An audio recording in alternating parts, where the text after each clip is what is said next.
G'day YouTube, Joby from Oz.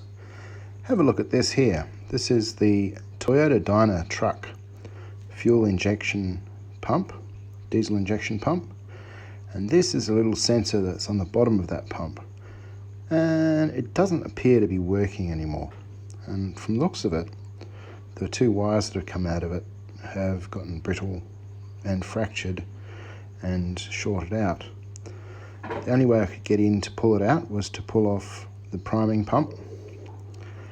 Then trying to get in underneath, I also then had to remove the engine mount and stabilize the motor separately so that I could get in with a spanner on the bottom of this sensor to pull it off. It really didn't want to come out, but eventually we managed to get there. So this little bit of trouble is what we're now going to try and fix. As two heads are better than one, I thought I'd bring this to show Bruce so that we could have a bit of a gander and a laugh at what the story was with this particular truck. And of course, I show up to his place and he's got a problem for me to have a look at. Check this out. G'day YouTube, Joby from Oz. Here with Mr. Whitham. How you going, Bruce? Hi, all good. Happy New Year to everybody. Indeed. So Bruce has just challenged me to tell him why this isn't working. Well, no, actually what he did was he challenged me to see what the difference was between these two. This is the one that works, and this is the one apparently that doesn't. First thing I could see when I looked into it was there looks to be a little bit of nasty corrosion down there, which isn't good for making electrical contact.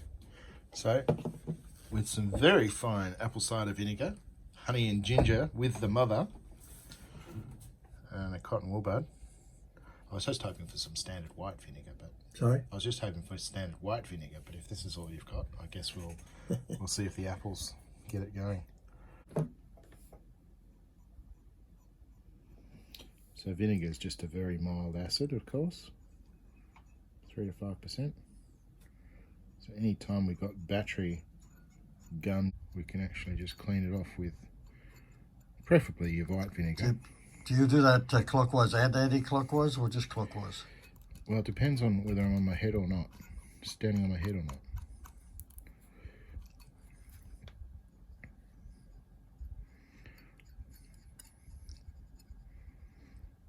After this, I'll show Marcus another tricky one that he might be able to use his printer skills with. My printer skills, eh? 3D printer skills, God. if he still has any. No, I don't have any. I would have just gone with the regular vinegar. This might not be good enough. Is it your 5%? Maybe a bit of Scotch-Brite there? Is it your 5%? How much acid? My mate's Scotch-Brite. 4.5% acid. Okay. All right, I'll give it a bit of a clean. He's got big, thick fingers here, so he can't see anything. He's in the way. Happy New Year to you too, Bruce. Clean all the crap off. All right, now, theory is that might actually work. Do you have some batteries? Oh, look at this. Pack of 4. All right, the moment of truth.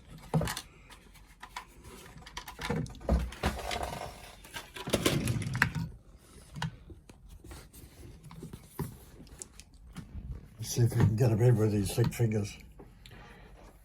I'm going to start getting upset.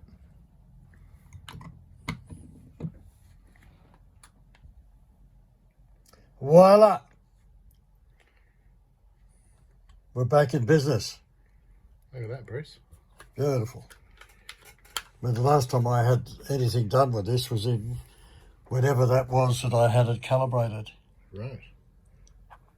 Years ago, because I had to have this calibrated every year. Right. Well, there you go. 0.562 metres. But it depends how you shake your hand. Oh. Very good, Marcus. You've done very well. For my next trick.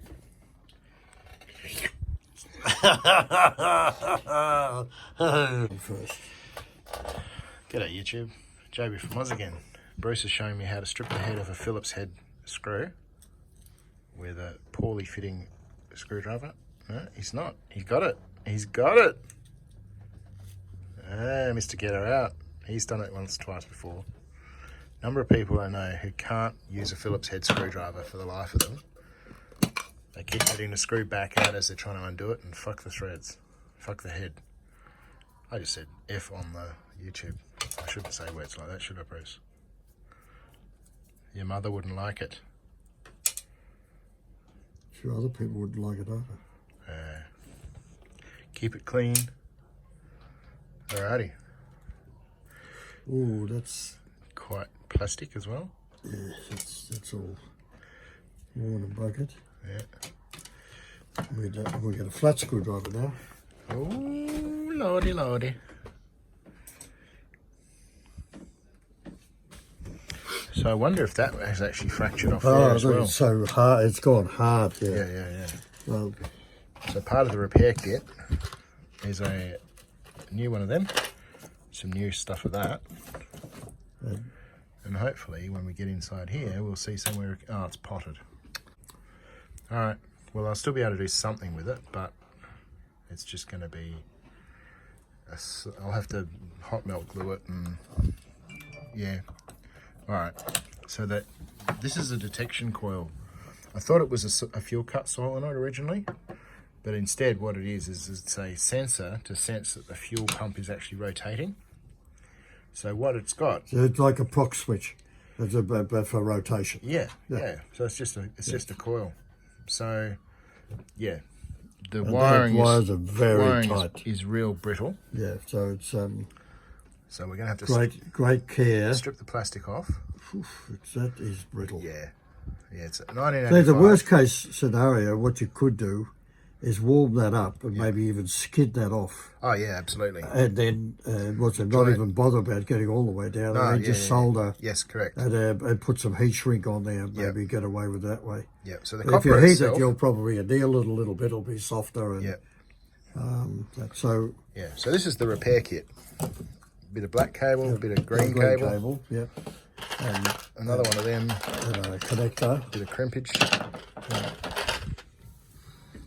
So Okay, so what we'll do is we'll just get a little plastic bag and put those in, because rather than you have to... Let's get a Ziploc bag. A sandwich bag. what? Not edible. No, they won't be edible, even though it says here sandwich. Okay. And so you're putting in the plastic bag before heating it up?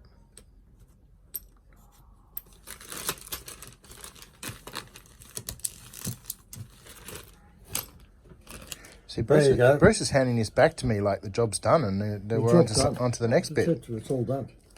What do you want, the heat gun? It's not fixed yet, mate. How can it be done? Well, I'm going to have to go and get the heat gun and etc. No, that's all right. I can do that. Just having a lend of you. All right, let's have a look at your email.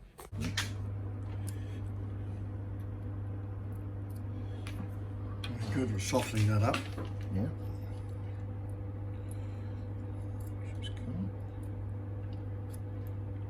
Beautiful. Get rid of all that hard insulation. Nice. And then we'll get some... Right, get some fresh wire. Now, have you any idea which one the green's going to and which is the red going to? Yep. You haven't? See this little mark here? Oh, okay then. That's done the well. black. Voila. Okay, so we're going to go for green.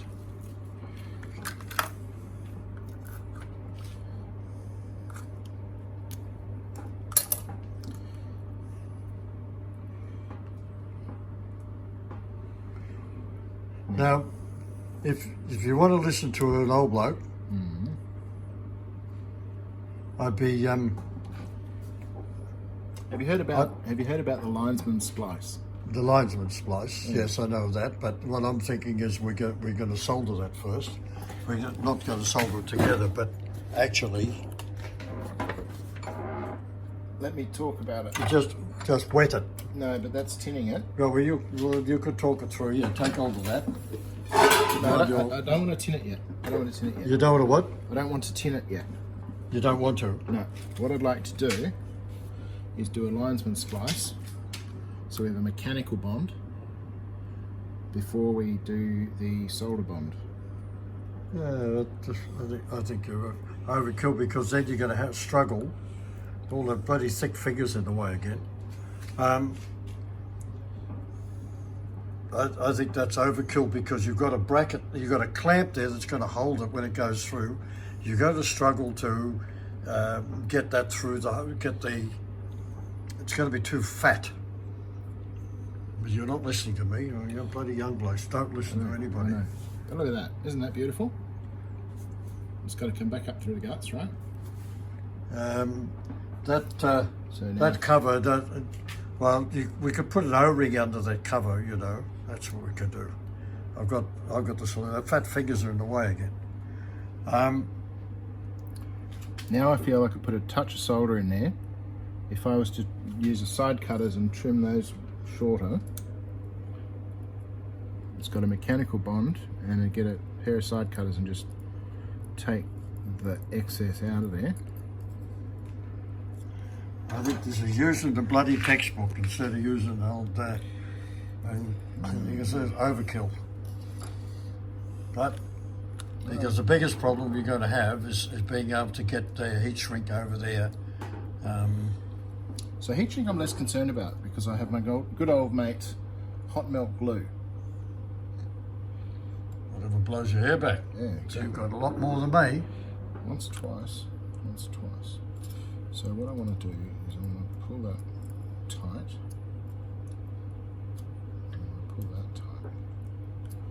Good. Do you have a small pair of side cutters, mate?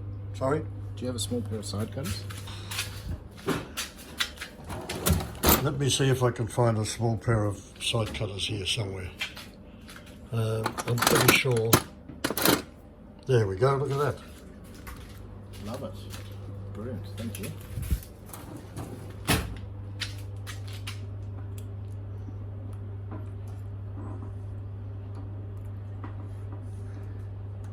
Now, Marcus, you know how I know about the linesman splice? Because you used to be My one? father was a linesman. Yes. So of course you know. And whenever I hear that song, The Wichita's Linesman, reminds me of my dad. They worked hard in those days because they had to carry these wooden ladders bloody miles down the railway lines, where normally in the old days, the bloody fat fingers, you can't see anything that's going on here. Yeah, but you just got to wait, and then I can show you what I've achieved. Okay, so that's my connection there. Now I'm gonna do my solder joint. I'm going to try and burn my armpit while he's at it.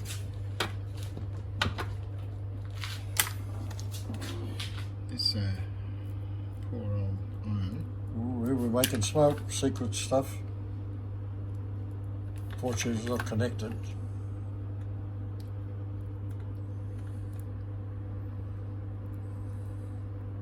We have meltdown. Look at that. And you've done this before, haven't you? Since I was 17. There we go. You're going to go in there and put a big blob on it. Why not?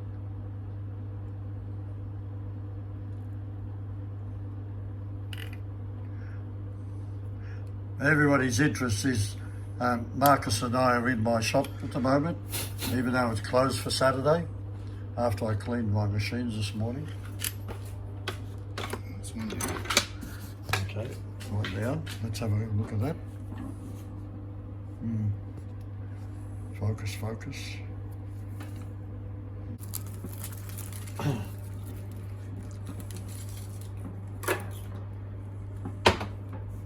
You know, in Australia, there's the guys stop work a couple of times during the day for what they call smoko, and there's a lot of tales around the smoko. But then I think also at this point in time you should take a smoko break as well.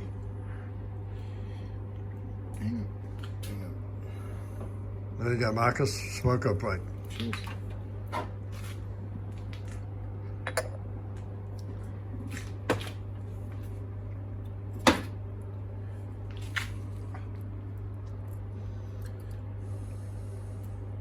Your hands are in the way all the time. I don't know. Can't you work without putting your hands in the way? I'm working on the bits that I can see, not the bits you can see, because I am the surgeon in this instance. You're the deaf, half-blind, shaky assistant here on the job. Yeah. Now this is different to the previous one he made, because this is a black one, whereas the previous one was a green one.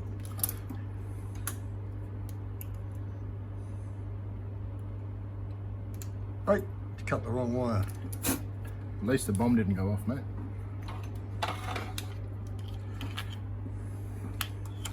And as I was saying before to Marcus, this soldering iron he's using, I bought 51 years ago, and its main use was mainly to make my first stereo amplifier kit.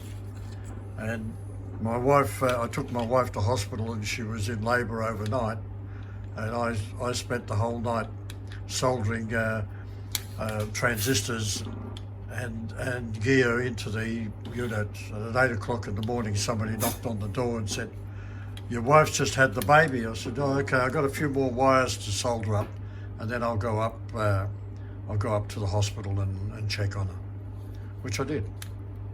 And Just took a few more hours. I had a few more things, a couple more resistors and transistors to solder up before I could go anyway. But she's healthy. She's survived all that. nice. The amp, I'm assuming you're talking about? The amp survived? Yeah, the lady survived. What okay. happened here? So that bit of wire detached. You broke it off. So now I'm going to You're putting too much mechanical force on it. quite possibly. So here's the difference between what Marcus would have done, what I would have done, what Marcus did. Yes. This is a typical case of the operation being a success, but the patient almost dying. But all is not lost. It's just relocated to another place. What were you looking for, Marcus? You want something sharp? I'm thinking What would you like to do? I think I'm going to need to pick away some of this resin. Okay, well, we have chipping tools. Hang on, let me see what we can find for you.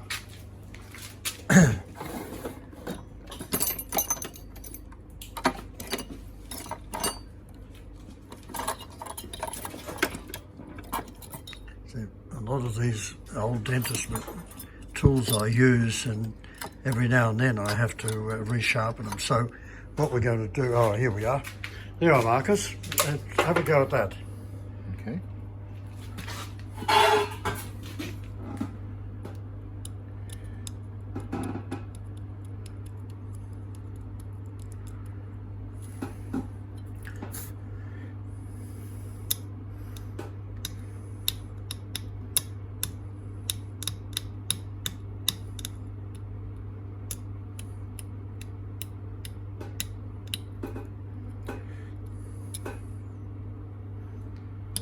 Every 5-minute job is only 5 minutes away from what, Marcus?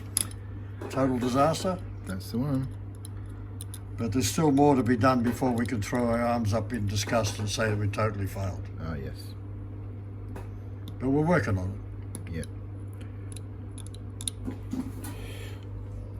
That looks almost like a Can you see it? bit of metal there, doesn't it? Is this an NP or PNP type? You wouldn't know, would you? I think it's just a coil. Or just a coil? Okay.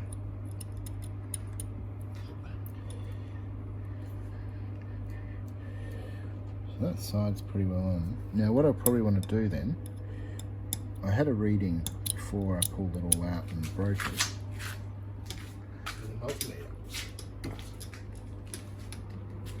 This is a multimeter that I got with one of my engineer's black books, Oh, nice. with the electrical black book, and it's served me very, very well. That's very cool. Very handy little item.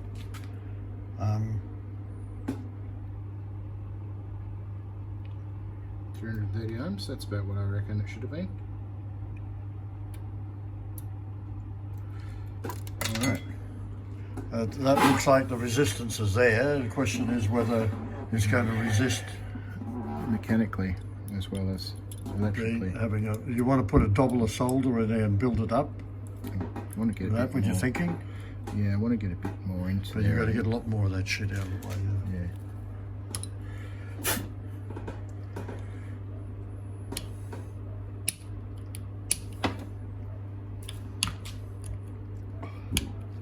Well, Marcus is trying to break my dental tool.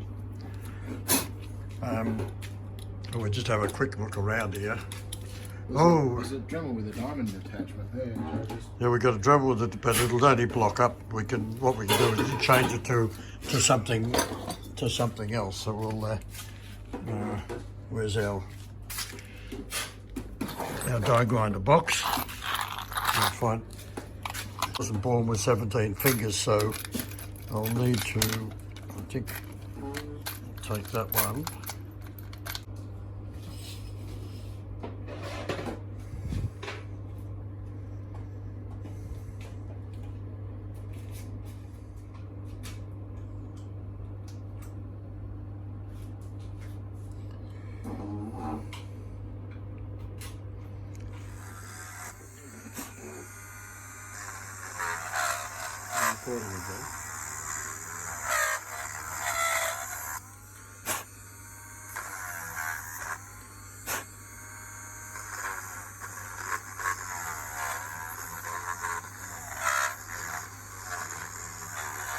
While Marcus is working away at that, this is part of my hammer collection, only a small section of it.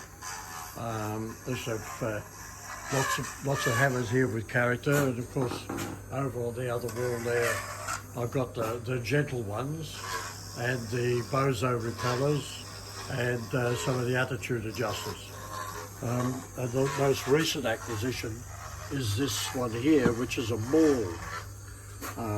It's got a nylon head on it. That's maul, and actually the second most recent one is this hammer that's been manufactured by a local blacksmith. And you see that the handle is made just of ordinary flat bar, and it's been mushroomed over, and it has a file on there. And my father had ones like this, and he used to use it on site for sharpening his hand saws, because he was a builder. And you've got a little hole in here which you can drop a nail in, and it becomes a core, and you can use that for setting the saw as well. It also has other uses, but this is a handmade one, and the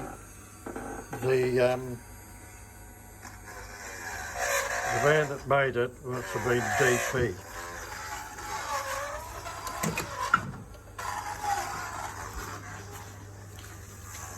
So we're trying to get to China here, and it'll be interesting to see how well it goes, to see when you're going to have to take the next loco place. Inhale, exhale. But these battery Dremels are very, very handy.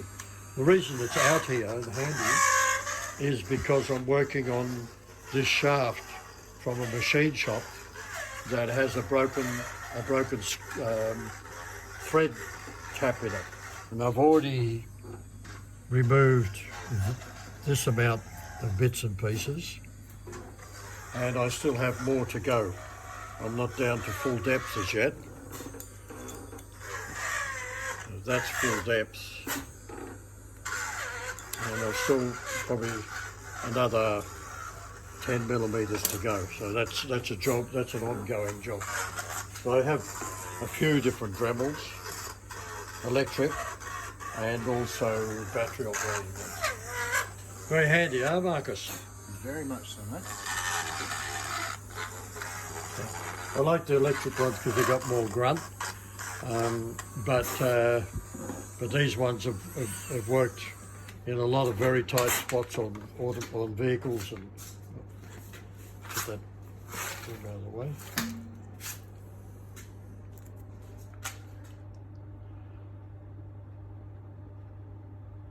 Oh, it's still alive. Beautiful. Okay. So if you want to have a bit of a look for the people playing at home. So I've taken away the resin that was around here and I've exposed some of that post there, which is this piece here now. Yes. So now we need to get some solder around that. So we need to do a bit more cleaning there yet. Yeah. Because they only need one little bit of resin and it's not going to allow us to get a good soldered connection. I'm thinking I might, what I might do, almost looks like that's screwed in, doesn't it? Sorry? Almost looks like that's a screwed in component. I wonder if that's actually a threaded in component there, Bruce. Well, there's one way of finding out. Yeah, no, don't do that. Oh, that was cocked, wasn't it? Yeah, I was going to say we could try like.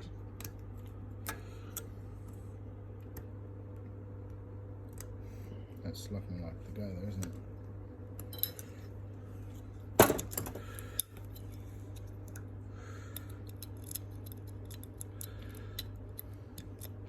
It's quite possible that it goes out the other way. Goes out through the front. The front is a solid cap. So We're getting very, very close now to the patient dying. yeah, and everything being totally fucked. And I think it's more curiosity rather than care about the fact that this thing is going to die on us. I don't know.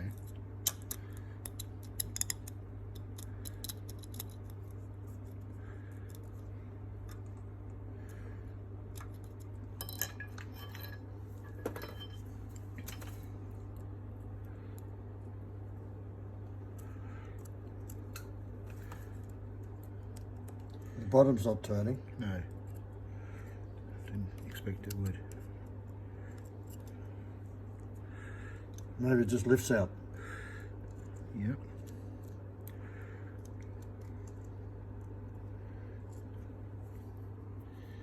Like that.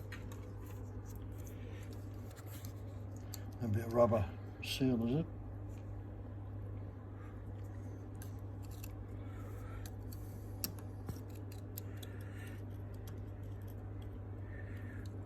Low battery. Stop